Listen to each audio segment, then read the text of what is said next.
In today's exercise, I'm going to demonstrate how to do an alternating hammer curl. This is a great exercise that targets the bicep. But with this exercise, it really emphasizes the brachialis, which is the outside part of the biceps. All right?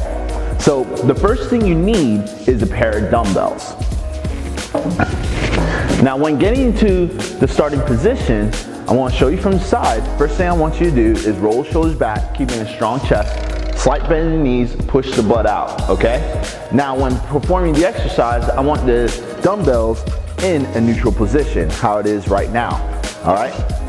Now when performing the exercise, just like this, keeping the elbows nice and tight and keeping it stabilized to the body. Show you from the front.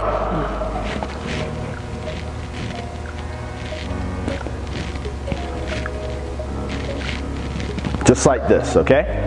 Now, what I don't want when performing the exercise, I don't want a lot of jerking motion. This is why I go into the athletic position, because athletic position is the most stabilized position that your body can have.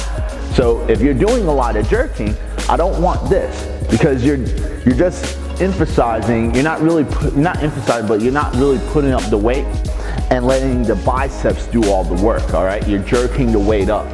So definitely get into the starting position, get in that strong athletic position so you're nice and stable, and then all the weight is getting targeted to the brachialis. This is how you do an alternating hammer curl.